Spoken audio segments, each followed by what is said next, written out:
Hello and welcome everybody, it's Karen. Thank you for stopping by. I know this video is a little bit longer today, but I've got three sort of interactive cards that I wanted to share with you. There are no special dies required for any of them, and they're really pretty simple to make. So this is the first card. I've made a mock-up one for you, or a first draft, I guess you could call it.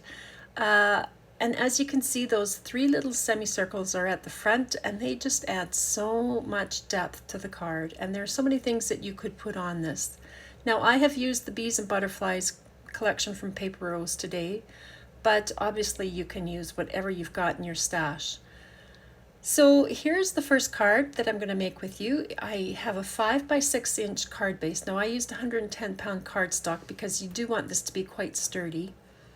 I've matted it with a deep yellow scrap of cardstock that I had, and as you can see, I've trimmed apart this 6 by 6 piece of cardstock to make my card base. Now I've cut 3 circles from, I chose to step down my size circles. It doesn't even have to be circles, you guys. It could be hexagons or squares or rectangles, whatever you've got, but I had circles and I really liked that. So I've also cut some from scraps of pattern paper. Now you can see they don't go all the way across, but I only need half this circle. So I'm just going to flip it over, and on the grid, on markings on my mat there, I'm going to sort of pick out where halfway is. If you don't get it exactly halfway, it's not going to matter. You just want to roughly get half. And then I've trimmed that down, and I did the same with the other 2 circles there. Now you'll need some scraps of cardstock. This one is 3/4 of an inch by 5 inches, and I'm scoring it at a 1/2 inch, 1 inch, 2 1/4, and 3 1/4. And these are going to make those little boxes that go in front of the semicircles to support them. Now this one is 3/4 of an inch by 6, so I've stepped them all up by 1 inch width, and you're scoring them all at a 1/2 inch and 1 inch. And this one is at 3 1/4. And 3 3/4 inches. So the width of these is always going to be a 1/2 inch, or not the width, but the depth of that. Now this one is 1 inch by 7 because it's for the larger semicircle, and again I scored it at 1/2 inch, 1 inch, and now at 3 3/4 and 4 1/4. And all of those will get folded and burnished into mountain folds. They're going to make their rectangular box shape.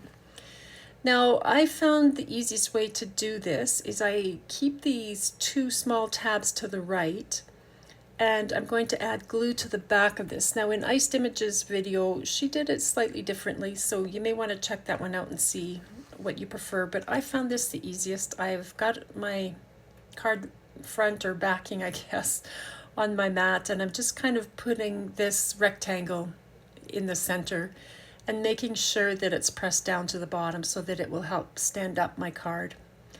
I'm just going to fold over this very first flap and add some glue. And then we'll fold this whole thing over at the center. So right after where it's glued down is where you're going to pick it up and fold it over and join up those 2 right side edges there. And that will give us a base to attach our first largest semicircle. So I'm just putting glue on that. And again, I'm going to keep my semicircle lined up with the bottom edge and sort of centered as best I can from left to right. So I got it there, made sure it was lined up along the bottom, and then you can sort of press it down. And I flipped mine over and took my bone folder and sort of gave it a good burnish as well. And then I'm going to take the second largest of these rectangles and put that centered along the bottom edge of that larger semicircle. And again, I've got those 2 small tabs to the right. So once I get that down, I'll fold just the first flap over and add some glue to that side. And then I'll fold this whole rectangle over in half. And then I can add some glue to this long piece of the rectangle and add the second largest semicircle to that. So it's actually super easy. I mean, really, it's just a few folds of card, and you know, cutting a circle or whatever shape you've got and adding these to the front. But wow, does it ever add a lot of depth? And these will fold down. They can fold alternately so that you get it really flat and flush without adding a lot of width to the card. So there it is with all three semicircles, and they just really help hold that card upright to a stand position. So then I just took, these are some of the embossed die cuts from the Bees and Butterflies collection, and I'm just adding these in. This butterfly, I've put him up on some acetate. I wanted him to go on the back, but I'm just checking to make sure that my sentiment's not going to be obscured by that butterfly. So I've got some red line tape on the bottom of the acetate there that I'll remove. And then he's going to attach to that largest semicircle at the back. So just positioning him where I want him to go, and then I can press that down. Had another butterfly at the front and this little bee. And then I've got the happy, and I've gold heat embossed that birthday wishes. And I will try to link to everything down below so that you know what's what. But I thought that was really quite fun. There's lots of dimension to that. It stands up and that little butterfly sort of flies around a bit. Sort of. And it will fold down so it fits into, well, a 5x7 card for sure, or envelope rather. And there you have the two of them. So the one on the right's got the bee or butterfly floating around and the other one doesn't. Okay, here's my second card. So I have an 8.5 by 11 inch piece of 110-pound cardstock that I've put so it's oriented with the 8.5 inch edge along the top of my scoreboard. I'm going to score all the way down at 2 inches, 4 inches, 6 inches, and then 8 inches. So these are going to be 2-inch wide boxes basically. Now I'm going to trim this down. Now you can, I'm just changing the heights of these. So the first one I've done is 5 inches tall. This next one is 3.25 inches. And then that leaves the last one being 2 3/4. Now you can adjust those heights if you prefer a bigger variation in height. That's just what I did for this card. All of these will fold down into mountain folds, and you want to burnish all these folds. Now this is the tall one, and on that little flap, that 1/2 inch flap along the right hand edge, I've put some glue, and we'll fold this card in half, and that will make a nice cube.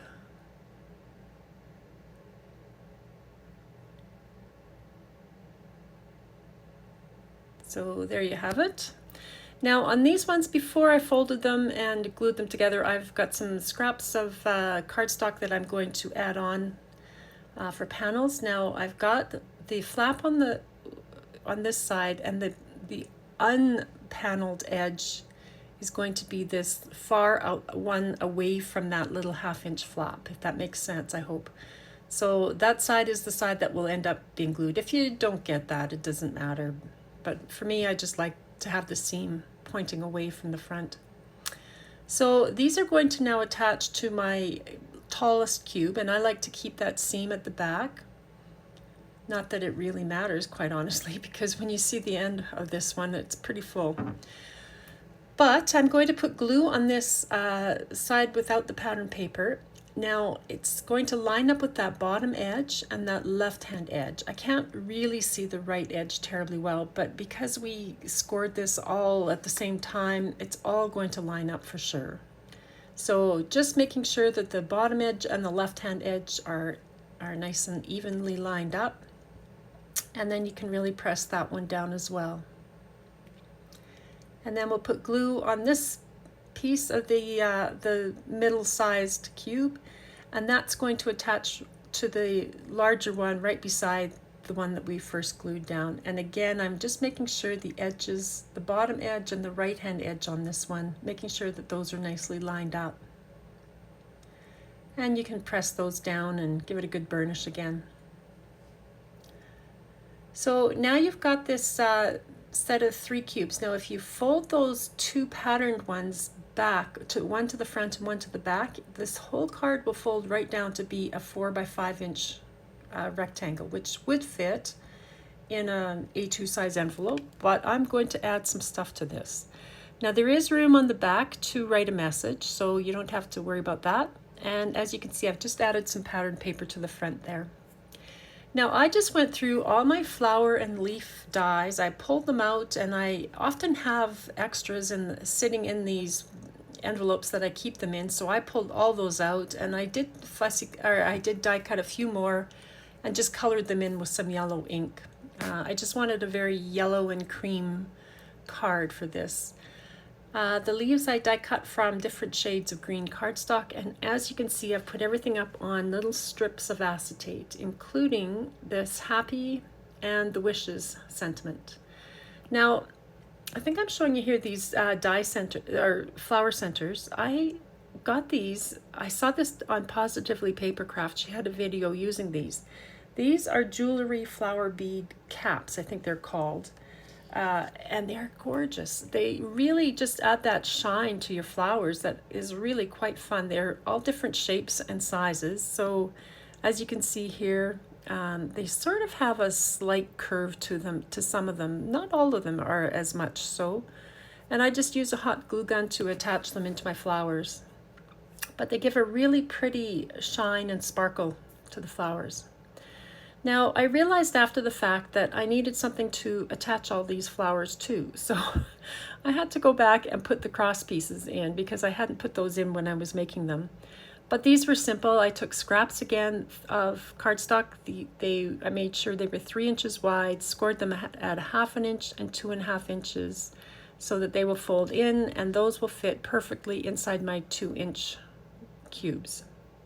It doesn't matter the width of them. I just took what I had in my scrap box and went with that. So some of mine are a bit longer than others, but you know, it just means there's more room for those stems to attach to, so it really doesn't matter.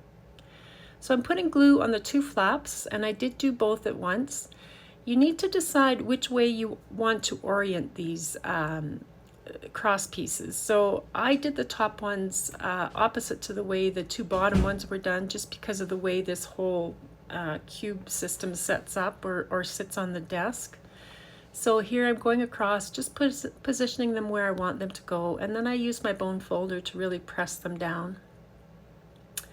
And I only put 2 in for each cube, and that was more than enough for me, because you can still attach to the sides of the cubes, the inside, but there you have it. So you can see the different orientation of those cross pieces. So then I just started filling in. I put the happy and the wishes in 2 different sides there.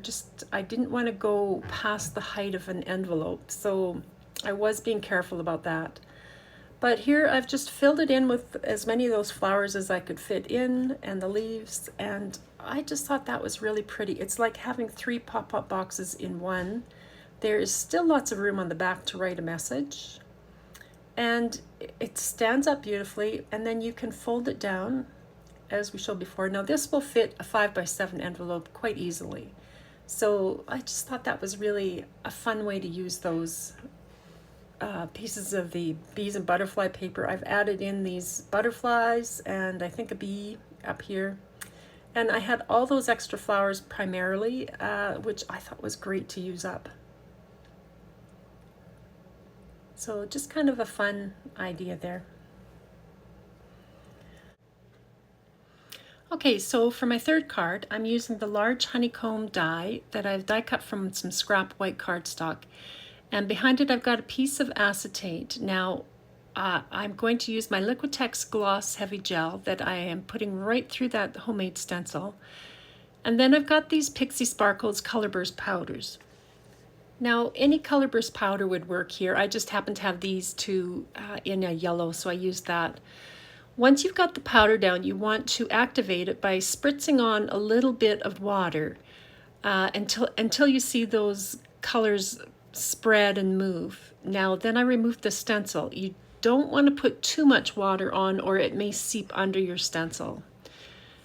This is it finished. That was the Liquitex side, and this, when you flip it over, I know the camera doesn't show this terribly well, but it's beautiful and shiny and quite sparkly on the flip side. So that's the rough side, that's the shiny side. Now I cut that same honeycomb from the gold shimmer cardstock. And I've glued that on to the shiny side of my honeycomb. And I did add in a couple of the solid pieces that came out of that gold shimmer cardstock. Now, I also made a few bees. So these are the small honeybee dies from Paper Rose. I've cut the insides from black cardstock and the shadow layer from acetate. And I'm just gluing the black bees onto the corresponding shadow or transparent layer there. Now, these are Nouveau glitter drops. This was in a golden sunset. I have this and I needed to use it up, so I'm putting that inside those wings onto that acetate layer. And because I was kind of messy, I've got a second black layer that I'm going to glue over top. It sort of adds a bit of depth to the bees as well, so I didn't mind doing this part. So there they are. You can see that the back. Now I have this Cosmic Shimmer Golden Sparkle. It's basically a glue. So you could do glue and add glitter, micro glitter to it. Or here I've got a Jelly Roll sparkle pen. And I'm going to show you the two of these side by side. I mean, really, either one works for sure. So the big one was that Cosmic Shimmer and the other was the sparkle pen. Okay, so to make the card, I've got two pieces of 10-inch wide by 5.5-inch tall cardstock. And I'm scoring that at 1 inch, 2 inches, 8 inches, and 9 inches. And I did that on both of them. Now before I fold it, on the front one, I've taken the stitched frame rectangle or square die and I'm cutting out a square opening from the front. On the back, I've got a piece of my 6x6 cardstock. Now I trimmed just that tiniest little sliver off the width of it, and I trimmed the height down to be 5.5 inches tall. You just taking that sliver off just allows that fold to bend much more easily without it interfering with the fold line. I had a couple of extra scraps of that same cardstock and I've put these on the front, but you'll see in the final finished card I add even more to the front. I didn't like that it was just those two tiny pieces. Now on the back, we're going to fold this along that pattern paper edge into a valley fold and give it a good burnish.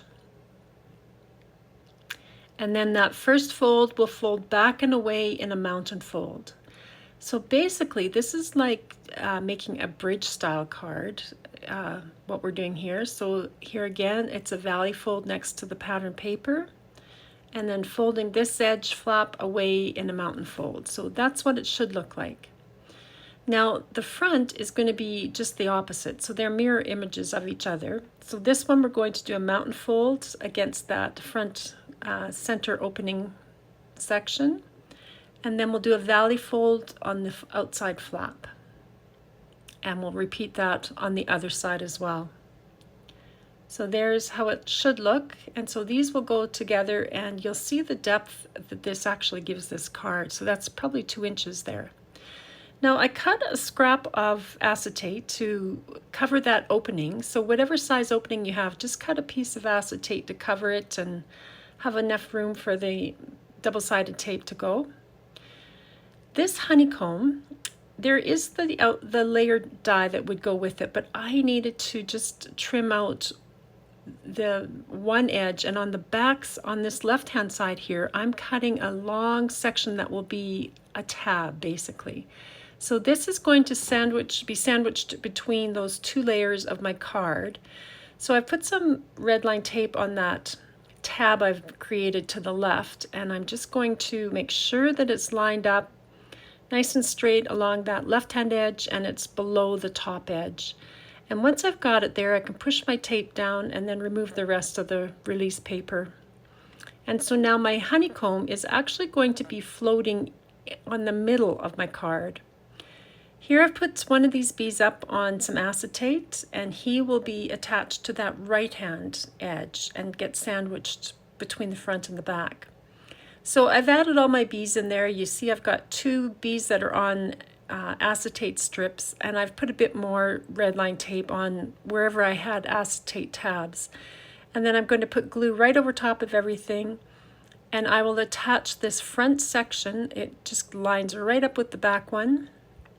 And so it's sandwiching in that honeycomb and the bees that we've got on the edges there. So just press that in, making sure it's all nicely lined up, and then the same on this other side.